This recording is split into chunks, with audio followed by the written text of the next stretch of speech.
sentidos sensual animal. El hombre natural es ese. Vamos a ver Santiago 3.15. Uno de ustedes puede ver Santiago 3.15 y Judas 19. 3.15. Porque esta sabiduría no es la que desciende de lo alto, sino terrenal, animal, diabólica. Exactamente, la sabiduría del natural. Y en Judas 19, antes de Apocalipsis,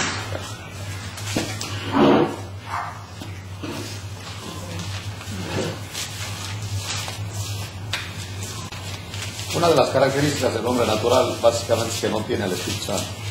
No tiene el Espíritu Santo. Judas 19. Estos son los que causan divisiones, los sensuales que no tienen al Espíritu. Sí, por eso todo comercial y todo tienen que meter a una mujer semidesnuda, etc. Porque el hombre natural va por lo sensual. Sigismundo Freud, en cierta manera, tenía razón cuando decía que el problema del hombre es el sexo, pero la verdad es que es un problema de naturaleza, ¿sí? Pecaminoso. Por eso, si ustedes ven, por ejemplo, en la lista de las obras de la carne, miren lo que aparece primero, miren lo que aparece primero. En Gálatas 5:19.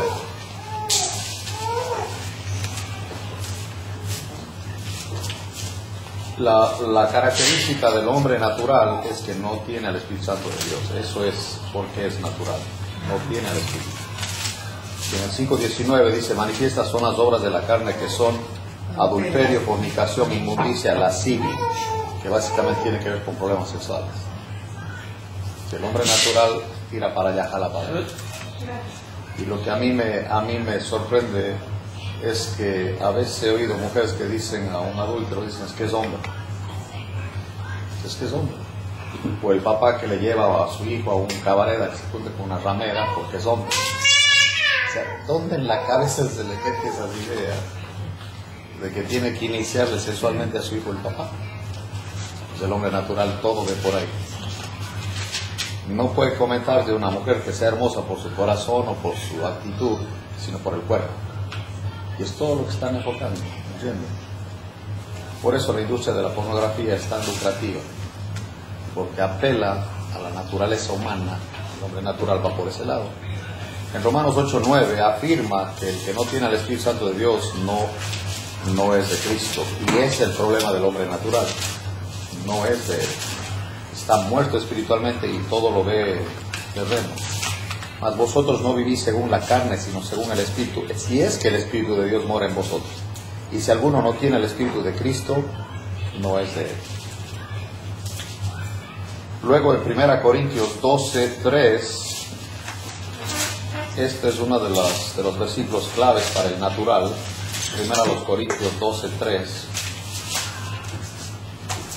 Por tanto os hago saber que nadie que hable por el Espíritu de Dios llama anatema a Jesús.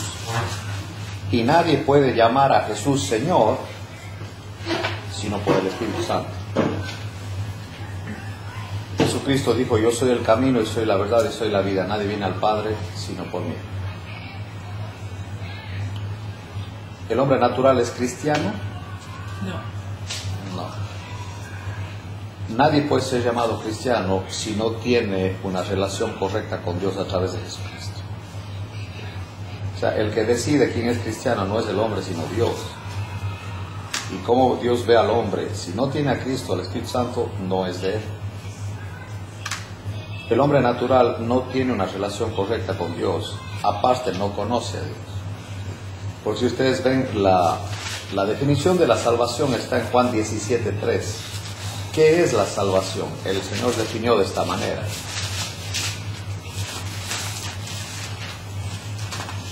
esta es la vida eterna, que te conozcan a ti, el único Dios verdadero, y a Jesucristo a quien has enviado.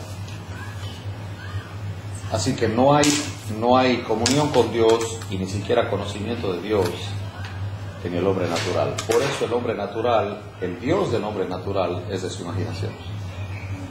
O sea, él tiene su propio concepto de Dios, y regularmente el concepto de Dios del hombre natural es casi como un objeto o de un ser que se doblega a él. Si Dios no es soberano para el hombre natural, sino Alguien que le ayuda o alguien que simplemente está ahí para hacer lo que él quiere. Y se acomoda a mis creencias. Se acomoda. Exactamente. Por eso la idolatría es tan famosa en el hombre natural, porque el ídolo hace lo que el hombre natural le pide. El ídolo está para servirle al hombre. Por eso la idolatría. O sea, tal ídolo para tal cosa. Cada ídolo sirve para tal cosa. Yo le pido a este ídolo para que me favorezca de cierta manera. Entonces, el problema del hombre natural es un problema agudo, porque de acuerdo a Efesios 2:3, vamos a ver ahí, uno de ustedes puede leerlo.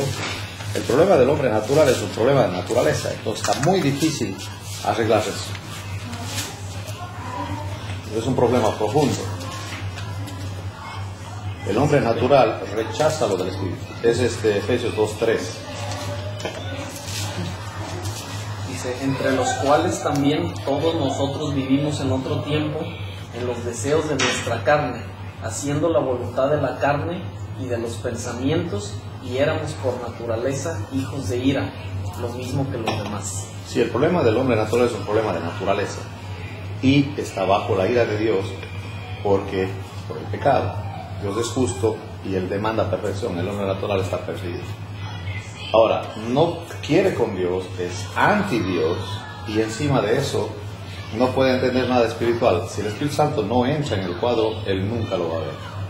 Si ven conmigo en 1 Corintios 3:5, cuando habla Pablo a los corintios, es interesante lo que les dice, porque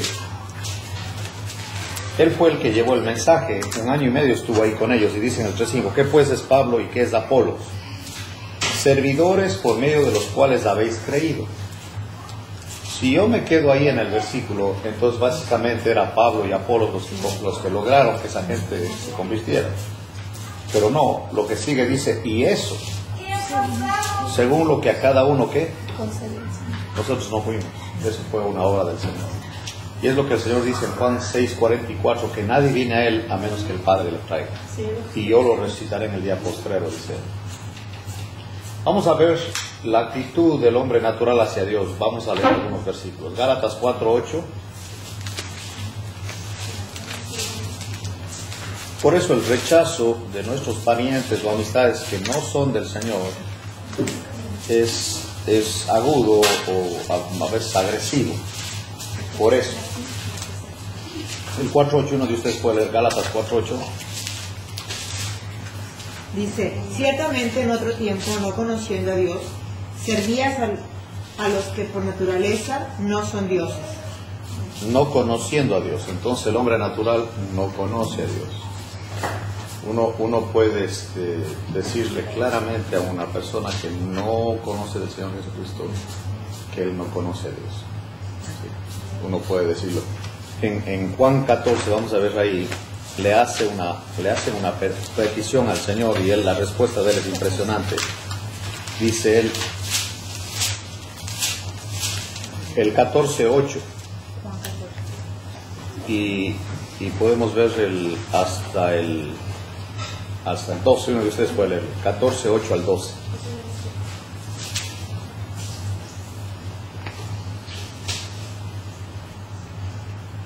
Felipe le dijo, Señor, muéstranos el Padre y nos basta. Jesús le dijo, ¿tanto tiempo hace que estoy con vosotros y no me has conocido, Felipe? El que me ha visto a mí, ha visto al Padre. ¿Cómo pues dices tú, muéstranos el Padre? ¿No creéis que yo soy el Padre y el Padre en mí? Las palabras que yo os hablo, no las hablo por mi propia cuenta, sino que el Padre que mora en mí, Él hace las obras. Creedme que yo soy el Padre y el Padre en mí. De otra manera, creedme por las mismas obras. De cierto os digo, el que en mí cree, las obras que yo hago, él las hará también. Y aún mayores hará, porque yo voy al Padre. Interesante, ¿no? Dice, si alguien quiere conocerle al Padre, tiene que conocerme a mí. El Hijo le da a conocer al Padre. Bueno, esa parte donde dice, y aún mayores hará, de cierto os digo, el que en mí cree, las obras que yo hago, él las hará también, y aún mayores hará. Mayores porque el Señor Jesucristo, cuando estuvo aquí en la tierra, Él estuvo muy limitado porque el Espíritu Santo no estaba en las personas. Entonces él, por ejemplo, no podía enseñar a los discípulos, no le entendía nada. En los 40 días que estuvo él después de la resurrección, él estaba enseñando asuntos del reino a los discípulos. Llegó un momento que él tuvo que soplarles el Espíritu para que le entiendan, porque no le entendían. Sí. En el Antiguo Testamento así era, el Espíritu Santo venía para darle poder a una persona para algo que Dios quería que haga. Y se iba, venía y se iba. Y como estamos todavía en la ley, hasta después que baja el Espíritu Santo, que empieza la iglesia, no le entendían. Entonces se refiere al Espíritu Santo. Exactamente. Sí, porque el Señor Jesucristo no pudo enseñar a los discípulos. O sea, alguien mayor es alguien que puede compartir el Evangelio con otro que crea. El Señor no pudo lograr eso. Porque el Espíritu Santo es el que hace eso. Él, como se hizo hombre, se hizo humano, con toda la metodología y la pedagogía que tenía, porque él era muy impresionante cómo enseñaba, de una forma tan sencilla pero tan profunda, aún así no la entendía. Pero aquí se puede malinterpretar, ¿verdad? Que piensan que, porque pueden decir los de ahorita que van a sanar, o que ese tipo de cosas, ¿no? Porque se toma por ahí. Dice, no, pues nosotros los creyentes vamos a hacer cosas mayores. Sí, cuando yo oigo, por ejemplo, y esto va para ti que me estás escuchando, que dice que viene un fulano que supuestamente tiene el don de sanidad, ¿no? Un X de esos que ven en la noche de milagros, así. Digo, ¿y no te parece absurdo que el tipo venga a un auditorio en vez de ir al hospital donde están los enfermos? ¿Por qué no se va al hospital donde realmente están los enfermos? Esos que están con cáncer, y si tiene el don, que vaya y ore para que se sanen. Pero es mentira, es mentira. Eso es espectáculo, ya es barato, es enojado, ¿no? Y lo único que hacen es sacarle dinero a la gente, no es por ahí. Entonces, el hacer obras mayores es obvio, porque el Espíritu Santo, ya estando en la tierra, lo que Él hace de transformar vidas es impresionante. El Señor le sana a alguien, por ejemplo, y le dice, vete y no peques más para que caigas en algo peor. Ya con el Espíritu Santo no se habla así. Con el Espíritu Santo Él es el que capacita a la persona para que ahora sí viva Cristo en él y su vida sea diferente. Un ejemplo de eso es, por ejemplo, Saulo de Tarso aparece en el cuadro en Hechos 9 en la conversión. Sí está en Hechos 7 con Esteban, pero está del lado equivocado. En Hechos 9 el Señor se acerca a él y es la conversión de Saulo de Tarso. Saulo de Tarso, en cierta manera, hizo mucho más para la iglesia que el Señor Jesucristo cuando estuvo aquí. En el sentido de ir por todo lado predicando para que empiece la iglesia. El Señor Jesucristo se concentró en 12 personas, uno le traicionó. Entonces él estaba con ese grupo, enfocado en ese grupo, y Saulo de Tarso estaba por todo lado compartiendo y empezando la iglesia que el Señor vino a establecer. ¿Ves el sentido? Como en cierta manera, en la práctica, Saulo, obvio que el Señor Jesucristo nadie gana porque Él nos salvó. Hablo de la iglesia, como Él dijo que Él tenía que padecer muchas cosas por tema de la iglesia, para establecerse la iglesia. El Señor Jesucristo no hizo eso. O sea, Él estaba en un alrededor como de 180 kilómetros, ahí se movió Él, nada más. No se salió de ahí, de ese círculo. Venía por todo lado, pero en ese círculo. Saulo de Tarso quería ir a España, en fin, ¿no? Fue a Roma, etc. Mucho más que el Señor en cuanto a la expansión del Evangelio. ¿Ves? Como Él estaba limitado, Él estaba limitado para ir a la cruz, no había otro tema para Él. No se iba a ningún lado porque tenía que ir a la cruz. Él vino para ir a la cruz. Es que sí, como tú comentas, se usa con otro mensaje esa parte. Será interesante. Y otra cosa, Pedro, en el primer sermón, 3,000 convertidos. Con el Señor ninguno, ni los mismos discípulos. No eran cristianos los discípulos. No tenían al Espíritu Santo. Es la diferencia. ¿A qué se refiere entonces? Miren Romanos 1:21. Esa es otra de las actitudes de un incrédulo. Miren el 1:21 en cuanto a su relación con Dios. Primero no conoce a Dios. Y luego en Romanos 1:21, mire lo que hace.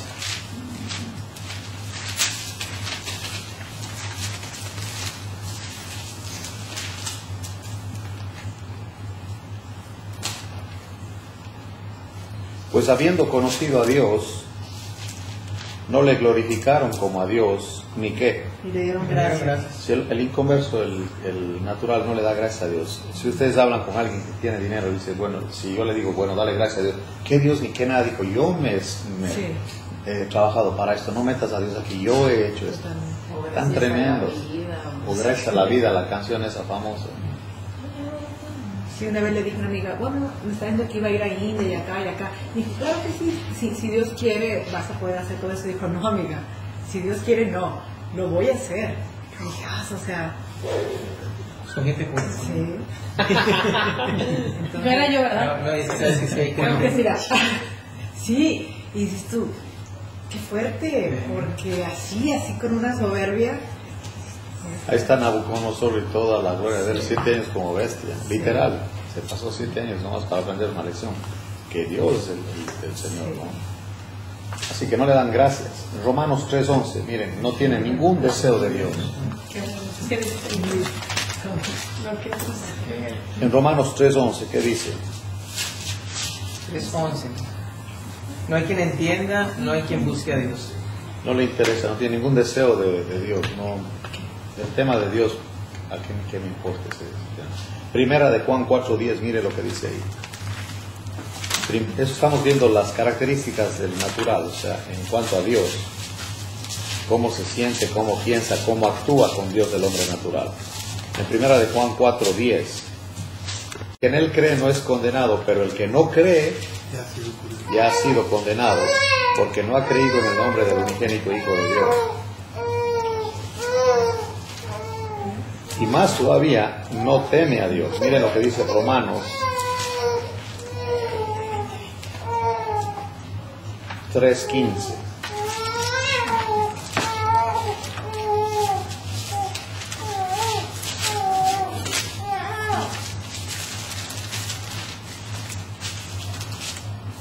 Sus pies se apresuran para derramar sangre. No tienen ningún temor de Dios. Romanos 1:21 es que no le glorifican a Dios, pues habiendo conocido a Dios no le glorificaron. Y el 25 dice, ya que cambiaron la verdad de Dios por la mentira, honrando y dando culto a las criaturas, antes que al Creador, el cual es bendito por los siglos. Amén. O sea, prefiere adorar animales, hombres, bestias, cuadrúpedos, reptiles, aves, en lugar de a Dios. Segunda de Timoteo 3:8, otra de las características es que rechaza la verdad, no quiere nada con la verdad. Segunda de Timoteo 3:8. Y de la manera que Janes y Jambres resistieron a Moisés, así también estos resisten a la verdad. Hombres corruptos de entendimiento, réprobos en cuanto a la fe. No creen. Es otra característica de un hombre natural. Vimos también que él no percibe las cosas de Dios en 1 Corintios 2:14 y 2 Tesalonicenses 2:12. Miren lo que dice ahí.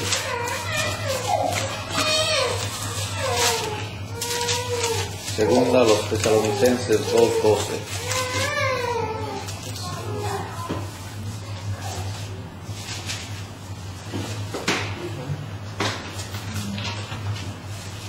Dice, a fin de que sean condenados todos los que no creyeron a la verdad, es decir, que rechazan la verdad, no creen la verdad,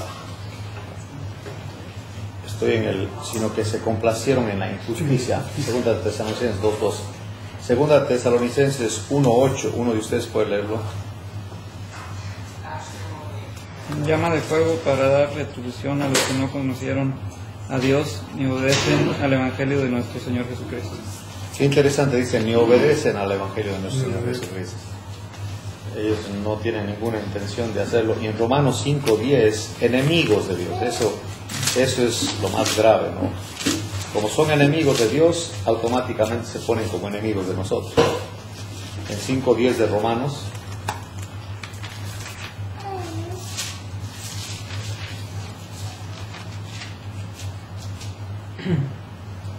¿5:10? Porque si siendo enemigos fuimos reconciliados con Dios por la muerte de su Hijo, muchos más estando reconciliados seremos salvos por su vida. Es claro que el hombre natural es un enemigo de Dios y por tanto enemigo de nosotros. Si ustedes ven la historia, cómo han sido tratados los cristianos por los naturales, es impresionante. Nerón, un perverso, les acusó de incendiar Roma. Y en cada esquina los puso en postes con aceite y los encendió como antorchas en la ciudad, los cristianos. Son enemigos de Dios, enemigos de los cristianos. Y hoy también hay un ataque tremendo aquí en este país a los profesores que son cristianos, por ejemplo, que son creacionistas y no evolucionistas. Esa película Dios no está muerto está basado en hechos reales. Ahí, si ustedes ven al final de la película, están todos los casos legales de un chorro de casos en diferentes universidades en donde han maltratado estudiantes, profesores, gente por ser creacionista, por no aceptar la evolución o el ateísmo. O sea, entonces, el mundo es enemigo del Señor y la carne es enemiga del Señor. El hombre natural va gobernado por la carne. Eso es lo que dice en Romanos 8, vamos a ver ahí. La naturaleza humana es enemiga de Dios. No hay manera de que acepte a Dios a menos que Dios obre. Dice, porque los que son de la carne piensan en las cosas de la carne, pero los que son del Espíritu en las cosas del Espíritu. Porque el ocuparse de la carne es muerte, pero el ocuparse del Espíritu es vida y paz. Por cuanto los designios de la carne, este término designios es los apetitos o las ambiciones o los deseos, o lo que la carne valora. ¿Sí? Para mí es interesante que hoy día está de moda en la administración que en todo lugar, aún las iglesias evangélicas, con esto del libro de la iglesia con propósito, tengan una visión y tengan una misión. No sé en dónde estuve, estuve en el Instituto Bíblico Río Grande y decía la misión del Instituto Bíblico Río Grande, y ahí dice cuál es su misión, ¿entiendes? Y es interesante que la misión del Espíritu Santo es darle glorificarle a Cristo y Cristo glorificarle al Padre, y nosotros deberíamos quedarnos bajo eso, pero tenemos que inventar nuestra propia misión. Y la misión del natural es destruir a los cristianos, básicamente es lo que va a hacer, porque el diablo es lo que quiere, destruir a los cristianos, porque es enemigo de Dios, y la carne es enemiga de Dios, y el natural es enemigo de Dios. Por eso la persecución a los cristianos. Estaba en una ocasión, conocí a la nieta de un misionero gringo que fue a Oaxaca a hablarles a los indígenas, y nos estaba platicando de una anécdota que le había pasado al abuelo de ella, ¿no? Que un día iba en un auto, en uno de esos jeeps antiguos que iban a las rancherías. Él iba con una de esas películas de 8 milímetros que hacían tantos ruidos, no sé si se acuerdan. Sí. Iba a mostrarles a los indígenas una película, y en el camino se encontraron un árbol que obstaculizaba el paso.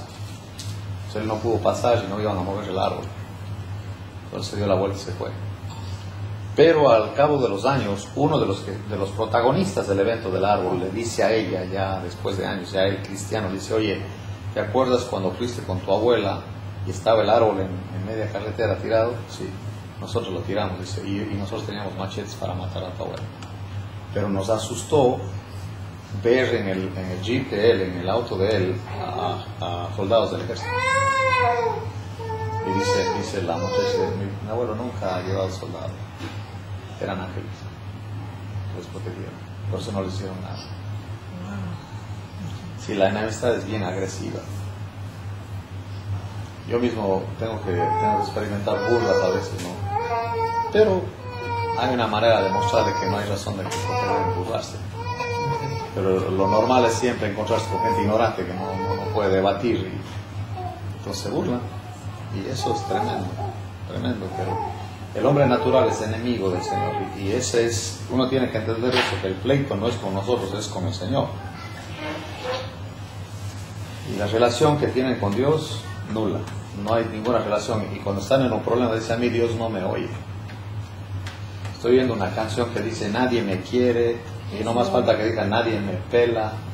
Dice, pido al cielo, no me abren la puerta, siempre me rechazan. Desde el hombre natural es un deprimido bárbaro, porque está solo, y realmente su oración no llega porque no aparte ni siquiera conoce a Dios. O sea, él está pensando en qué ser será, ¿no? Como dice una secta, dice el arquitecto del universo, así le llaman. Sí. Impresionante. Cada quien tiene su concepto, ¿no? Pero el Dios que nosotros tenemos, el Dios de la Biblia, y en el 8 dice él, en el versículo 7, por cuanto los designios de la carne son enemistad contra Dios, porque no se sujetan a la ley de Dios. Y tampoco pueden. O sea, ya ven que la ley no fue dada para obedecerla, sino para mostrarnos que tenemos un monstruo adentro, el hombre viejo, el yo, la carne, que nos domina. ¿Sí? Y los que viven según la carne no pueden agradar a Dios. No pueden, ni aunque traten, no pueden. porque la fuente de los actos es la carne, y el Señor a la carne la condenó a la cruz. Si Él aceptara los actos humanos en la carne, entonces en vano murió Cristo. Por eso Pablo decía que hace en vana la cruz de Cristo, promoviendo un evangelio que salva a través del comportamiento. Decía Tomás de Aquino, un teólogo católico, decía él, que a Dios le podemos conocer sin la Biblia, solamente a través de la razón. Imagínense lo perdido que estaba. A conocer a Dios a través de la razón. Entonces el Dios del que yo me estoy acercando es el Dios de mis deducciones, de mi imaginación. No es el Dios que se ha revelado en la creación a través de su Hijo y a través de la Escritura. Entonces siempre el ataque de la carne, de un inconverso, de un no creyente, es a la fuente del conocimiento de Dios, que es la Escritura, porque recuerden que la fe es por oír y el oír por la palabra de Dios, y el ataque es de la Escritura diciendo que es de hombres, que no sirve, que tiene errores, pero no los pueden mostrar, solamente hablan. ¿Han visto esa película Ben Hur con Charlton Heston? Si la ven por ahí, agárrenla y véanla. Esa es una novela, básicamente es una novela escrita por un ateo. Él comenzó como ateo, y la idea de él fue investigar los tiempos de Jesucristo, cómo estaba el Imperio Romano, cómo funcionaba el Imperio Romano, y en ello tratar de eliminar a Cristo del cristianismo, o sea, como diciendo que fue un invento en el tiempo de Roma, que eso no existía, ese tal Cristo nada que ver. Total, él termina convirtiéndose, y la novela es hermosísima, porque él ahí resalta al Señor Jesucristo en la novela. Sí presenta al Imperio Romano como era. Uno aprende mucho del libro de Romanos, por ejemplo, viendo esa película, porque entonces ahí uno entiende cómo era el circo romano, cómo muchas cosas de los romanos, ¿no? La armadura de los romanos, cómo ellos peleaban, etcétera, etcétera. Cuando dice, nos lleva de triunfo en triunfo, él está pensando en cuando entraba el ejército romano a Roma, después de haber conquistado una nación enemiga. Entonces era toda una procesión de victoria, y traían a los esclavos donde habían conquistado, los traían con yugos. Entonces todos gritaban, y claro, se traían el botín, que era todo lo que ese país poseía. Entonces cuando él habla de triunfo en triunfo, él está pensando en esa entrada de los romanos, en la victoria, que es la victoria que tenemos en Cristo nosotros, que ha sido vencido los enemigos nuestros, el mundo, el diablo y la carne. Entonces es impresionante que el hombre natural, si se acerca a la Escritura, o sea, viene oscuro, viene en tinieblas, se acerca a la Escritura y le pega la luz, y solamente el Señor puede mostrarle lo que es. Hay dos arqueólogos famosos, ellos tienen un libro que nosotros usamos en los seminarios en cuanto a los hallazgos arqueológicos. Los dos son doctores en arqueología. El uno se da la tarea de probar que Jesucristo no resucitó, que no había tal cosa, y el otro se da la tarea de que el tal Pablo no existió. Entonces van a investigar, y a los 3 meses se vuelven a encontrar, y el uno le dice al otro, ¿y cómo te fue a ti? No, dijo, yo soy cristiano. Y el otro dice, yo también. Escriben un libro que nosotros usamos como base para los hallazgos arqueológicos. Interesante ver el testimonio de ellos en el libro, porque está escrito ahí, de cómo realmente el Señor, cuando vienen a la Biblia, les abre los ojos a darse cuenta que realmente lo que dice aquí es verdad. Porque no había manera de ellos de... Ya ven que el doctor Lucas era un historiador, y él da datos del imperio que estaba abajo de quién en quién cuando aparece el Señor. Todos da datos históricos de Roma. De hecho, han encontrado, como decíamos nosotros, el certificado de nacimiento del Señor Jesucristo en Belén. Sí, lo han encontrado. Como dice él, que en tal fecha ellos fueron al censo, que quien promulgó el censo, entonces van ese tiempo, efectivamente estaba un tal Jesús nacido en ese pueblo, ¿no? Pero el hombre natural no acepta eso. Él es enemigo de Dios, no va a aceptar ninguna prueba, no va a aceptar, sencillamente no acepta, porque es un enemigo, y por eso tanto antagonismo. Y dice que el hombre natural en Efesios 2 está bajo el mundo y bajo el maligno. Básicamente el hombre natural es aliado del Dios de este siglo, lamentablemente. Dice en Efesios 2 y el versículo 2, en los cuales anduvisteis en otro tiempo siguiendo la corriente de este mundo, Efesios 2:2, conforme al príncipe de la potestad del aire, el espíritu que ahora opera en los hijos de desobediencia. entre los cuales también todos nosotros vivimos en otro tiempo en los deseos de nuestra carne, haciendo la voluntad de la carne y de los pensamientos, y éramos por naturaleza, ahí está el problema, hijos de ira, lo mismo que los demás. Entonces es el caso del hombre natural. Ahora, el hombre espiritual, que sería lo que nosotros anhelamos, en 1 Corintios 2:15 aparece el hombre espiritual. Vamos a ver qué dice.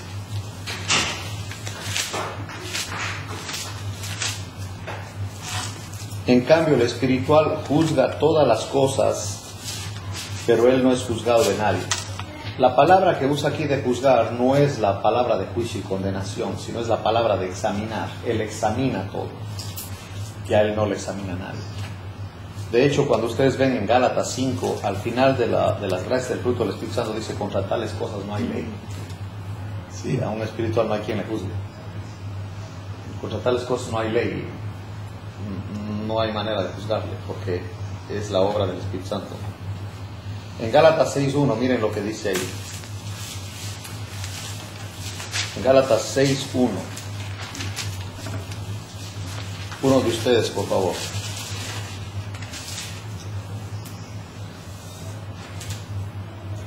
Hermanos, si alguno fuera sorprendido en alguna falta, vosotros que sois espirituales, restauradle con espíritu de mansedumbre, considerándote a ti mismo, no sea que tú también seas tentado. Imagínense que la iglesia carnal de Gálatas sí tenía espirituales. Interesante, ¿no? Porque dice: vosotros sois espirituales. Sí había gente espiritual ahí, a pesar de lo carnal que era la iglesia. Obvio que estos están en liderazgo puesto por Dios. Dice: restauradle con espíritu de mansedumbre. Una de las características, obviamente, de un espiritual, que es pacificador y es un instrumento de Dios para que la persona tenga una relación correcta con Dios. Eso es lo que promueve un espiritual. No a sí mismo, sino al Señor. Tiene una relación correcta con Dios a través de la fe en Jesucristo. Y el que hace posible esta relación es el Espíritu Santo, que le ha convencido de su pecado, el pecado de incredulidad, ¿sí? Y le ha mostrado la salvación y su necesidad de salvación, de la justificación por la obra de Cristo. Es así como tiene esta relación con Dios Santo. El hombre espiritual entiende eso, sabe eso, y obviamente depende en el Señor, no en sí mismo. Él sabe que Jesucristo es su Salvador, y Él le salvó de su pecado, el hombre viejo que le controla, de esa naturaleza pecaminosa de Adán. Y también entiende que no solamente ha sido salvo, pero que necesita al Señor, que separado de Él no puede hacer nada. Él sabe en su mente, en su corazón, en su espíritu, que la verdad del Evangelio, lo que dice, es lo que necesita, y lo acepta y lo cree. Si es el espiritual, y esa es la obra del Espíritu Santo. Confía totalmente en la obra del Cristo crucificado como su Salvador. Ha nacido del Espíritu Santo y ahora está en el reino de Dios. Es el hombre espiritual. Sin ese entendimiento, no, el espiritual, una cosa que yo veo en la Biblia, el espiritual no se ve espiritual, nunca se ve espiritual. Pero si alguien dice que es espiritual, es un carnal. Porque piensen ustedes un hombre espiritual como Pablo. En 1 Timoteo 1:15, Pablo dice: palabra fiel y digna de ser recibida por todos, que Cristo Jesús murió por los pecadores, de los cuales yo soy el primero. Y siempre decía: pero no yo, sino la gracia de Dios conmigo. El poder de Dios que actúa poderosamente en mí. Él siempre reconoce la obra del Espíritu Santo. Un espiritual nunca se ve espiritual, jamás, porque está mirando al Señor. El carnal que se cree espiritual es patético. O sea, lo peor que puede haber en este planeta es un carnal pretendiendo ser espiritual. Ahí están los fariseos. Un natural pretendía ser espiritual. Estos que hacen meditación y tanta cosa. Patético, ¿no? Sí, solamente el Espíritu Santo puede ser un espiritual. Y el hombre confía en Él y no en sí mismo. Y como el Espíritu Santo le controla, Él da la gloria a Cristo y no a sí mismo. Un hombre que se gloria a sí mismo por lo que haya logrado en sus estudios o lo que sea, no es un espiritual, es un carnalote. Aunque la gente pretenda que es un espiritual, no lo es. Ya les digo que ese tema de que bueno, ¿qué títulos presente? Que no sé qué, digo, no tiene sentido eso, ¿para qué quieres hacer eso? O sea, ¿qué gano haciendo eso? No, pues es que eso me da, ¿sabe lo que le llaman ellos? Le llaman los credenciales o la credibilidad. O sea, eso te da credibilidad porque tú tienes estudios. Pues, con todo y estudios, carnal, esta es la obra del Espíritu Santo, no es la obra de mi razón o de mi alma, ¿entiendes? Miren, en Romanos 1, Pablo define clarito lo que es el ministerio. Y este tema deben conocerlo ahí en el instituto, donde sea. Porque dice en 1.9, dice, porque testigo me es Dios, a quien sirvo, ¿qué dice? En mi espíritu. Dice en mi espíritu, en el evangelio de su Hijo, de que sin cesar hago mención de vosotros siempre en mis oraciones. Qué interesante, dice que él sirve al Señor en el espíritu, no dice en el alma, no en la razón. Y que cuando él habla de renovar de la mente, dice, pero es el espíritu de la mente. O sea, la idea es una mente espiritual. No, el alma es neutra. Cuerpo, alma y espíritu. Somos tripartitos, cuerpo, alma y espíritu. Si tú dices que somos bipartitos, vas a tener que explicar Hebreos 4.12, donde dice que la palabra de Dios divide el alma del espíritu. Si los dos son uno, entonces no puedes dividir. ¿Entiendes? Tendrías pedazos, pero no. Cuerpo, alma y espíritu. Y el alma tiene que ver con la mente, la voluntad y las emociones. Y lamento que el ministerio de la Iglesia Evangélica ahorita es almático. Es almático totalmente. Porque es puras emociones. Y esos cantantes que te hacen llorar, eso nada que ver. ¿Cómo se llama el famoso que escribe una piedra en el camino? Me enseñó que era mi destino, rodar. Jiménez.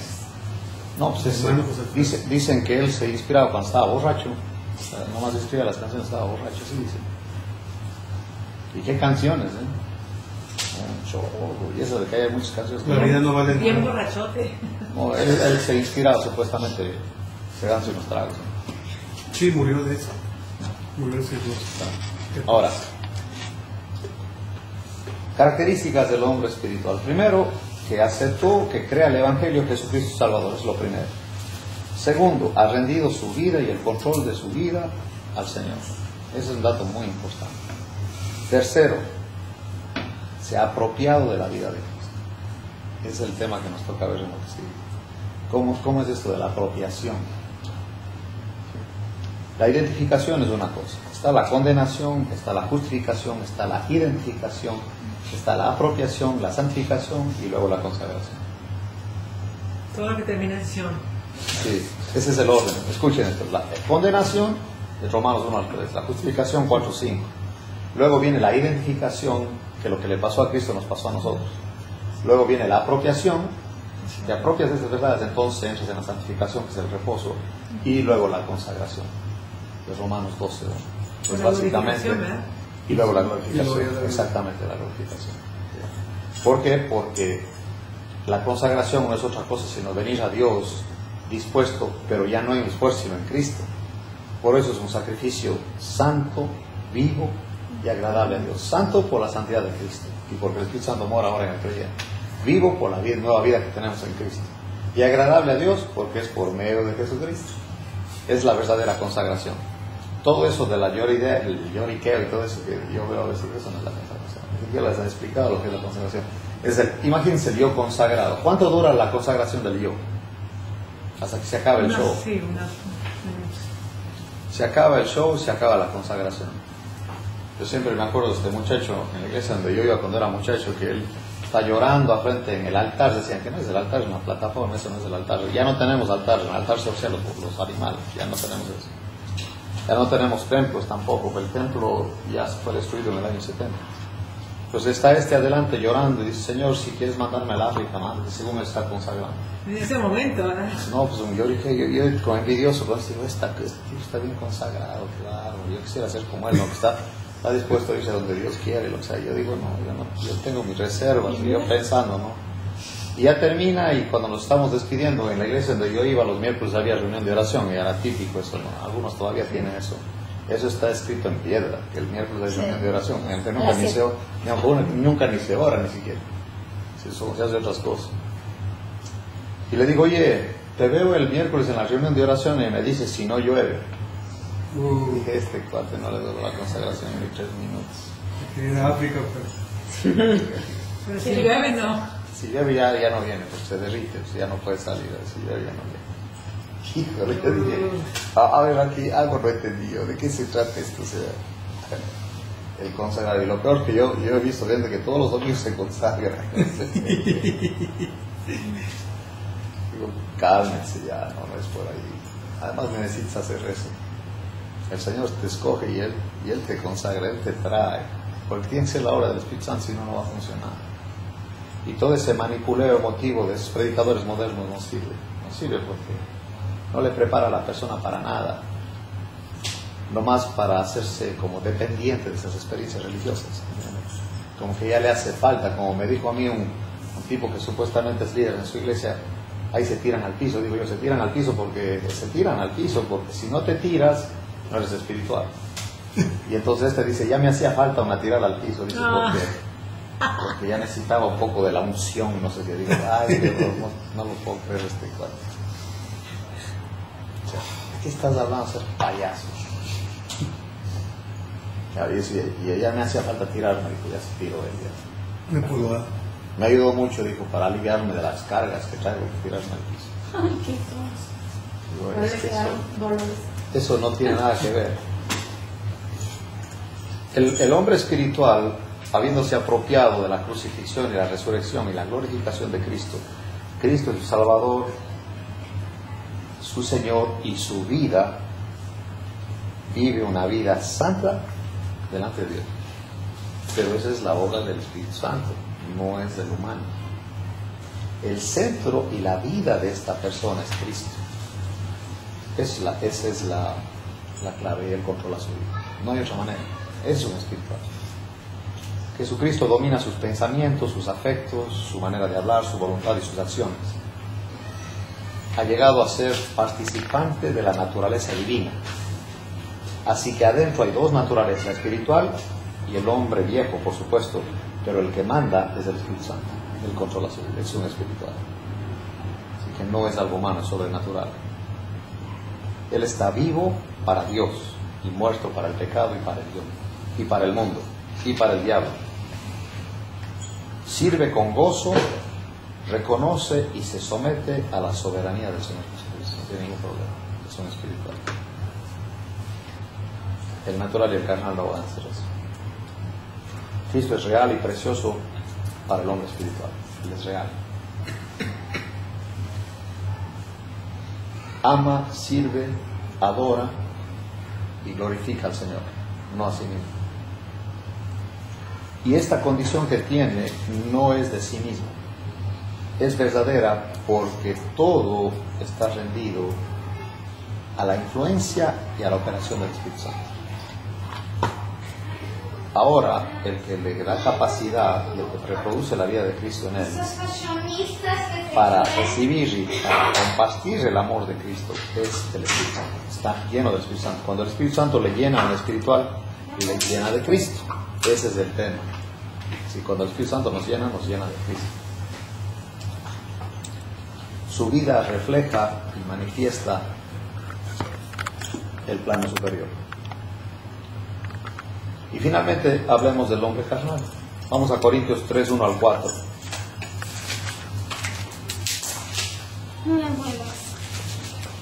Primero a los Corintios 3, 1 al 4. Uno de ustedes puede leerlo. 3, 1 al 4.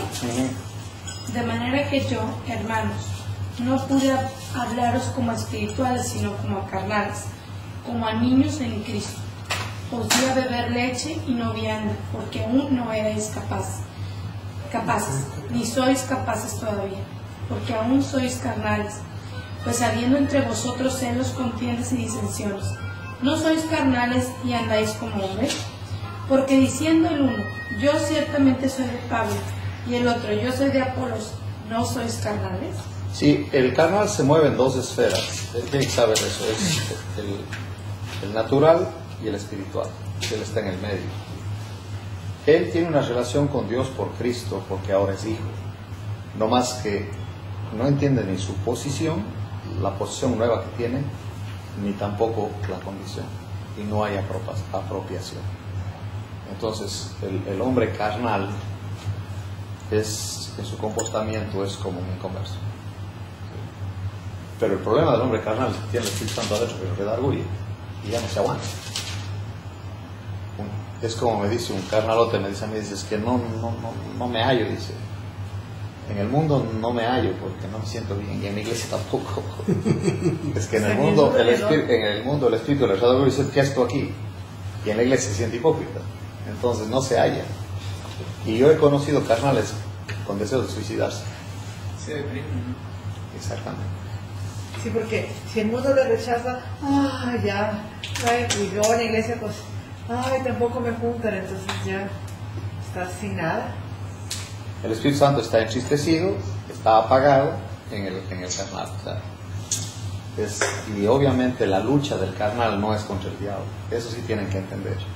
Todo esto de la lucha espiritual es falso. ¿Por qué? Porque el carnal es aliado del diablo. O sea, no tiene ninguna lucha con el diablo. Porque la carne es enemiga de Dios como el diablo es enemigo de Dios. Entonces el carnal va por la carne, es enemigo de Dios. Ese es el...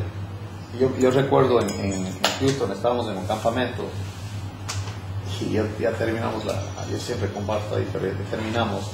Estaban tan emocionados un grupo de hermanas, ¿no? Que se hacen a un rincón del auditorio y con los libritos de los cantos se agarran a cantar porque estaban bien emocionados, o sea, como que el mensaje les tocó o algo así, no sé, y empiezan a cantar y yo les veo, yo estaba todavía recogiendo mis cosas arriba en la plataforma y les oigo que empiezan a cantar, pero bien contentos, ¿no? Y cantan un himno y luego otro himno y ya se fueron largo. Entonces yo, por muy payaso, qué sé yo, me acerco y le digo a una de las hermanas, hermana, ya mucha iglesia, pues ya mucha iglesia. Me queda viendo en shock, así como... Y yo suelto la carcajada, dijo, ay hermana, dijo, no me asuste, dijo, ¿cómo me va a decir? Oye, estoy bromeando, hermano, síganle a ver cuál libro yo le echo también. Pero ella cuando yo le digo, ya mucha iglesia, no hombre, se me queda viendo así como, ¿qué pasó aquí? Sí, pensó que iba a decir, ay hermanos, qué espiritual. Exactamente, ¿no? Y total, ya, que ya mucha iglesia. Digo, no, hombre, digo, ¿qué le pasa a este hermano? Yo tenía otro concepto de él. Pero el natural y el carnal sí le van a decir eso. Como me llama alguien, me dice, hermano, soy fulano de tal, el carnal de antes y el carnal de ahora. Dice. No hemos avanzado, sigue la pausa, porque hemos de hablar de la pausa un rato. Y el hombre carnal tiene un problema en la condición, no en la posición. ¿Entiendes? Con mis hijos, cuando nos hemos peleado, en la mesa hay un problema. Se siente una tensión tremenda. O cuando se pelean entre hermanos, ¿no? Hay una tensión horrible. Cuando andamos en la carne, en la comunión con Dios está así, es ese tipo de sensación. Y el carnal piensa que Dios le castiga, que Dios le odia, que Dios no lo quiere, porque obviamente son las mentiras de la carne y del diablo, porque la filosofía del diablo viene a través de la carne. Y la carne pelea contra el espíritu. Entonces un cristiano carnal no tiene lucha. Está aliado del diablo, eso no hay ninguna lucha. Y el cristiano carnal, como no acepta las cosas de Dios, sí pelea contra el espíritu. Dice Gálatas 5:17, que la carne pelea contra el espíritu, batalla contra el espíritu y el espíritu contra la carne, para que no hagáis lo que quisieres. Entonces, si el hombre es espiritual, no hay ninguna lucha con el diablo, porque ¿quién es más fuerte? El espíritu. La única lucha del cristiano es contra el espíritu, ¿entiendes? No es contra el diablo. Así que eso de la lucha espiritual contra el diablo es mentira. No hay tal cosa. Porque ya es compadre, ¿cómo va a pelear contigo? No hay ninguna lucha. O sea, el carnal está aliado con el diablo, no va a pelear. ¿Qué va a pelear? El diablo está contento con los carnales. No te preocupes de ellos. Me da lo mismo ellos que la cantina, me da lo mismo, están en la misma. Porque no están dependiendo de Dios. El problema es cuando un hombre está dependiendo de Dios, ahí sí estamos en un problema. Este me va a contagiar a los demás. Ahí sí viene un pleito en el sentido de atacar a esa persona. Pero por el otro lado, acuérdense que el maligno no le toca a un creyente, porque Dios ha determinado así. Es un problema de la condición, No es un problema de la posición. O sea, la posición nunca cambia. La condición necesita cambiar, que es el comportamiento. El comportamiento debe reflejar quién es. Por eso, si ustedes ven en Colosenses, miren, Colosenses dice así, y eso es, me encanta cómo él habla.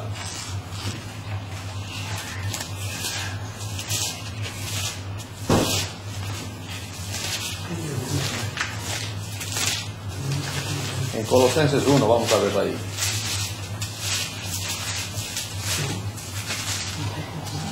En el versículo 9 dice: por lo cual también nosotros desde el día que lo oímos no cesamos de orar por vosotros y de pedir que seáis llenos del conocimiento de su voluntad, en toda sabiduría e inteligencia espiritual. Es un espiritual. Pero esto que él pide es lo que afecta la conducta.